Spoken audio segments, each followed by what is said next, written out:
صرف 295C نہیں آئی, 298A بھی آ گیا ہے, گستاخی صحابہ, گستاخی آل بیت اور مذہبی منافرت کا کیس بھی آ گیا ہے. تو اب حکومت اس کو قرار واقعی آئین اور قانون کے مطابق سزا دے تو یہ بہت بہتر ہوگا. اچھا حضرت, بہت سارے علماء کرام بھی ہیں جن میں ایک بہت بڑا نام ہے حضرت مولانا مفتی طارق مسعود صاحب کا, وہ بھی انجینئر صاحب کے حق میں بولے ہیں. دیکھیں مولانا, بہت سے علماء نہیں ہیں, علماء میں صرف مولانا مفتی طارق مسعود صاحب کا ابھی تک نام سامنے آیا ہے اور باقی کوئی اکا دکا رائے سامنے آئی ہے. لبرلز بولیں گے, علماء اس کے حق میں نہیں بول رہے. مفتی طارق مسعود صاحب کی وضاحت آ گئی ہے, میں اس پر اپنا موقف پیش کر چکا ہوں. اس کے بعد ان کی وضاحت آ گئی ہے, اس کو مختلف چینلز نے بھی اپلوڈ کر دیا ہے, جس میں مفتی طارق مسعود صاحب نے کہا میں نے مرزا کے حق میں کوئی بیان نہیں دیا.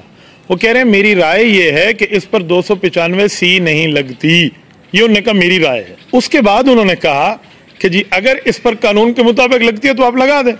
پھر انہوں نے ساتھ یہ بھی کہہ دیا کہ اس پر صحابہ کرام اہل بیت اعظام کی بے حرمتیاں ہیں, وہ دفعات بھی لگ سکتی. انجینئر علی مرزا کے حوالے سے جو میں نے بات کی ہے 295C کے حوالے سے, اسی جمعے کے بیان میں اپنے جو میرے مفتی طارق مسعود اسپیچز سے چلا ہے, اس کا اصل میں پہلا حصہ کاٹ کے تو لوگ بہت زیادہ چلا رہے ہیں, جس میں آ کے 295C نہیں بنتی. باقی آگے پورا بیان اگر میرا سنا جائے تو اس پورے بیان میں میں نے انجینئر کے بارے میں یہ وضاحت کی ہے اور ببانگ دہل یہ بار بار اس جملے کو ریپیٹ کیا ہے کہ یہ ایک نمبر کا بدتمیز آدمی ہے. اصحاب رسول, تابعین, حتیٰ کہ پیغمبر صلی اللہ علیہ وسلم اور انبیاء کرام, ایسے ایسے الٹ پٹانگ الفاظ یہ استعمال کرتا ہے پیغمبروں کے بارے میں. اس کے مولانا عمران صفدر صاحب کے کلپ کا میں نے ریفرنس اسی وجہ سے دیا تھا کہ کسی نے اس کی بدتمیزیاں اور بے ادبیاں دیکھنی ہو تو ان کا کلپ جا کے سن لے. قیصر احمد راجہ صاحب نے بھی, مولانا عمران صفدر صاحب نے بھی بہت اس کی چیزوں کو ہائی لائٹ کیا, اور ویسے بھی وہ سب چیزیں ساری دنیا کے سامنے ہیں. تو ان باتوں پہ کیس ہونا چاہیے اس کے خلاف, یعنی کم سے کم جو کیس اس کے خلاف بنتا ہے نا, جس سے تو اس کو بھاگنے کا کوئی چارہ ہی نہیں ہے, وہ ہے مذہبی منافرت پھیلانا 295A. تو اس کی گرفتاری پہ, یعنی ایسا نہیں ہے کہ ہم چاہتے ہیں کہ گرفتار نہ ہو یا اس پہ کیس نہ ہو, کیس بھی ہونا چاہیے, گرفتار بھی ہونا چاہیے, لیکن کسی ویلڈ ریزن پہ ہو تو پھر پائیدار بات ہوگی. کوئی ایسی ریزن بنا کے 295C لگا دی جائے تو کل تو پھر آپ کو پتا ہے کہ مولانا منظور مینگل صاحب پہ بھی گستاخیوں کے الزامات لگے ہیں, اور مولانا طارق جمیل صاحب پہ بھی لگے ہیں گستاخیوں کے الزامات, وہ یوسف علیہ السلام والے واقعے پر, اور معین الدین چشتی رحمۃ اللہ علیہ پر تو اس نے خود 20 دفعہ الزام لگائے ہیں, مولانا شلوی تھانوی رحمۃ اللہ علیہ پر دیے. تو پھر گستاخی کا ایک ایسا طویل سلسلہ ان فتووں کا شروع ہوگا کہ آپ پھر کیسے بچاؤ گے. یعنی ایک بات تو یہ کہ 295C جو انجینئر پہ لگی ہے وہ خود اس نے عیسائیوں کی طرف غلط بات, یعنی مسیحی لوگوں کی طرف غلط بات کی نسبت کی ہے, تو اس پہ کیس ہونا چاہیے. مسیحی لوگوں کو کیس کرنا چاہیے کہ بھائی ہماری طرف غلط بات منسوب کی ہے اور ہماری جانوں کو غیر محفوظ کیا ہے. تو وہ میں نے کہا ہے اپنے بیان میں کہ مسیحی لوگ کریں نا کیس, یعنی وہ جانے اور انجینئر علی مرزا جانے, وہ ہمارے ذریعے سے کیس کرواتے ہیں تو بھی ٹھیک ہے, پھر وہ کورٹ فیصلہ کرے گی کہ غلط بات منسوب کی ہے, صحیح بات منسوب کی ہے, وہ ایک الگ بحث ہے. لیکن اس پہ کیس بنتا ہے, بن سکتا ہے, یعنی اس پہ کیا جا سکتا ہے کیس. دوسری بات, جو اس نے حضرت معاویہ کے بارے میں, عمرو بن العاص کے بارے میں, حضرت مغیرہ ابن شعبہ رضی اللہ عنہ کے بارے میں جو بکواسات کی ہیں کہ ان کو رضی اللہ عنہ کہنے کا دل نہیں کرتا, پھر نبی صلی اللہ علیہ وسلم کے بارے میں بھی عجیب اس نے باتیں کی, وہ باتیں انسان دہراتے ہوئے بھی انسان کی روح کانپ اٹھتی ہے. تو ان میں سے کسی بات پہ بھی کیس نہیں ہوا, مذہبی منافرت پہ کیس نہیں ہوا تو ایک ایسی چیز پہ کہ وہ کوئی مزیدار بات بنتی نہیں ہے وہ. تو اس لیے ان تمام باتوں کو ہائی لائٹ کرنا چاہیے, اور کم سے کم درجے کا جو کیس اس پہ جس سے تو یہ بھاگنے کا کوئی راستہ ہی نہیں ہے, وہ مذہبی منافرت پھیلانا.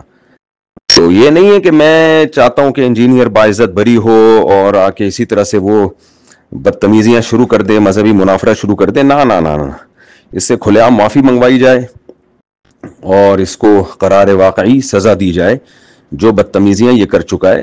اور میرے پورا بیان اگر کوئی سنے گا تو اس میں اس کی ڈیٹیل ہے. یہ جو آپ نے مفتی عبدالواحد قریشی صاحب کے بارے میں مجھ سے کہا کہ مفتی عبدالواحد قریشی صاحب نے بھی ایک کلپ بنایا میرے بارے میں اور کہا ہے کہ اس کا تو کام یہی ہے, تو اس کو ہم کیسے فیور دیں. دیکھیں, اس کا کام واقعی یہی ہے, یہ یہی کرتا ہے, تو اس کو فیور مت دیں. لیکن اس کی مخالفت بھی, یعنی جو کیس اس پہ ڈالا جائے تو وہ کیس ڈالا جائے نا جو صحیح کیس ہو, اس کا تو کام ہی یہی ہے. تو اس کو بنیاد بنایا جائے نا کہ اس کا تو کام ہی یہی ہے, تو ان کاموں کو کورٹ میں ہائی لائٹ کیا جائے, ان کاموں پہ ایف آئی آر کٹوائی جائے کہ 20 چیزیں اس کی سامنے لائی جائیں کہ دیکھیں اس نے فلاں موقع پہ یہ کہا, فلاں موقع پہ یہ کہا, فلاں موقع پہ یہ کہا, فلاں موقع پہ یہ کہا, جس سے مسلمانوں کے جذبات مشتعل ہوتے ہیں. تو اس پہ ہمیں کوئی اعتراض نہیں ہے, لیکن 295C کی جو ہم نے وہ پڑھی ہے, اس پہ جو ایف آئی آر کٹی ہے, وہ ایف آئی آر میں یہ الفاظ ہیں کہ اس نے عیسائیوں کے بارے میں کہا کہ عیسائی ہمارے پیغمبر صلی اللہ علیہ وسلم کو ایسے ایسے الفاظ کہتے ہیں. اب یہ تو آپ خود بتائیں نا کہ اگر اس بیس پہ 295C ہوتی ہے, کل کوئی اور منظور مینگل صاحب پہ, مولانا منظور مینگل صاحب پہ کر دے گا, کل کوئی اور ہم پہ کر دے گا, کل کوئی اور کسی اور پہ کر دے گا, تو اس سے تو 295C کھلواڑ بن جائے گا اور کچھ بھی نہیں ہے. تو میرا خیال ہے کوئی بھی ذی ہوش میری اس بات کا انکار نہیں کرے گا. باقی میں اپنی بات دوبارہ ریپیٹ کرتا ہوں کہ میں تو جیلم گیا تھا انجینئر کو لگام دینے کے لیے, تو میں کیسے اس کی آرا سے متفق ہو سکتا ہوں, اور میں نے تو اس کے بارے میں یہ الفاظ کہے ہیں بیان میں کہ اس کو منہ کی بواسیر ہے, یہ کسی بھی وقت کچھ بھی منہ سے بول سکتا ہے, اس کو لگام دینے کی ضرورت ہے. تو میرا حکومت سے مطالبہ ہے, یعنی میری رائے یہ ہے کہ اگر میرا پیغام حکومت تک پہنچے تو اس کو تن کے رکھنا چاہیے, اور اس نے جو مذہبی منافرت پھیلائی ہے اور ہر طبقے کے افراد کو اس نے جو مشتعل کیا ہے اس اشتعال انگیزی اور اس مذہبی منافرت پر, اور یہ اس میں لیبل لے گیا ہے توحید اور بدعت کا خاتمہ, لیبل بڑا اچھا لگایا ہے اس نے. تو یہ اس بدتمیزیوں پہ اس کو قرار واقعی سزا ملنی چاہیے, اور اگر کوئی واقعی صاف لفظوں میں گستاخی کا واقعہ بھی اس کی زبان سے صادر ہوا ہے صاف لفظوں میں, جس کا کچھ اور مطلب بنتا ہی نہیں ہے, تو اس پہ اگر 295C لگتی ہے تو وہ بھی لگانی چاہیے, اس کے اوپر اس پہ بھی کیس ہونا چاہیے. تو بہت اچھا ہوا کہ مفتی طارق مسعود صاحب نے بر وقت اپنی رائے کی وضاحت کر دی ہے کہ میں کوئی انجینئر کو پاک صاف اور پاک باز بندہ نہیں سمجھ رہا, وہ گستاخیاں ضرور کر رہا ہے, 95 نہ لگے تو 98 تو لگے نا, تو انہوں نے وضاحت دے دی ہے, اسی لیے مفتی طارق مسعود صاحب والا معاملہ یہاں کلوز ہو گیا. اچھا حضرت, آج کل آپ بریلوی علماء اور اہل حدیث علماء کو بہت خراج تحسین پیش فرماتے ہیں, اور اس بارے میں لوگ بھی بڑے حیران بھی ہیں اور پریشان بھی ہیں, تو ایسا کیوں دیکھنے میں آ رہا ہے, سننے میں آ رہا ہے؟ دیکھیں, یہ آج کی بات نہیں ہے, ہمارے اکابر کی ترتیب ہے کہ ہم اہل کفر اہل باطل کے مقابلے میں ہمیشہ ایک ہیں. آپ عقیدہ ختم نبوت کے معاملے میں دیکھیں تو بریلوی, دیوبندی, اہل حدیث علماء میں کوئی اختلاف نہیں ہے. اسی طرح اب انجینئر مرزا کے معاملے میں دیکھیں تو بریلوی, دیوبندی, اہل حدیث علماء میں کوئی اختلاف نہیں ہے. ہم وہاں بھی ایک, ہم یہاں بھی ایک. گھر کے معاملات ہیں, آپس کے معاملات ہیں, وہ اختلاف چلتے رہیں گے, وہ گھر میں بیٹھ کے حل ہوں گے. لیکن انجینئر جو اللہ کے رسول کے لیے جملہ کہہ رہا ہے, صحابہ کرام کے لیے جملے بک رہا ہے, اہل بیت اعظام کے معاملے میں بے حرمتی کا کام لے رہا ہے, فقہاء, علماء, اولیاء کے بارے میں جملے کہہ رہا ہے, تو اس بارے میں یہ تو بہت اچھا ہے کہ بریلوی, دیوبندی, اہل حدیث ایک ہو گئے ہیں. یہ میری چاہت تھی کہ یہ ایک ہوں, اللہ نے ایک کر دیا ہے. جب میں نے دیکھا کہ ہمارے اہل حدیث علماء, ہمارے بریلوی علماء, علماء دیوبند کی طرح انجینئر مرزا کا مقابلہ کر رہے ہیں, تو پھر ہمارا حق بنتا ہے کہ ہم ان کو اپریشیٹ کریں. میں نے اس لیے جملہ بریلوی علماء کا نام لے کر ان کو خراج تحسین بھی پیش کیا, ان کو شاباشی بھی پیش کی, اور ان کے بارے میں باقاعدہ اپریشیٹنگ کے الفاظ بولے. اسی طرح جملہ اہل حدیث علماء جو ان کے خلاف بات کر رہے ہیں اور باقاعدہ میدان عمل میں, میں کل بھی ان کو سلامی عقیدت پیش کر رہا تھا, میں آج بھی ان کو خراج تحسین پیش کر رہا ہوں. نمبر 1. نمبر 2, آپ نے فرمایا کہ سوشل میڈیا پہ ایسے دیکھنے میں کیوں ملتا ہے. دیکھیں, جو فرقہ پرست بیٹھے ہیں نا, جو نہیں چاہتے کہ امت ایک ہو, جو نہیں چاہتے کہ مشترکات کے اوپر اتفاق ہو, یہ ان لوگوں کا کام ہے. ہم ایسے لوگ نہیں ہیں. ہمارے سامنے ہمارے اکابر کی ترتیب ہے. دیکھیں, حضرت شیخ الہند رحمۃ اللہ علیہ باقاعدہ مسالک کے معاملات پہ دلائل بھی لکھتے ہیں, اور انگریز کے مقابلے میں ان سب کی قیادت بھی فرماتے ہیں. تو حضرت شیخ الہند کا نظریہ کہاں جائے گا؟ اگر اس سے بھی ہم آگے آئیں تو حضرت امیر شریعت سید عطا اللہ شاہ بخاری رحمۃ اللہ علیہ باقاعدہ اپنے مشترکہ مسئلے پر تمام مسالک کے علماء کے ساتھ ہیں. اس سے بھی آگے آئیں تو مفکر اسلام مولانا مفتی محمود رحمۃ اللہ علیہ,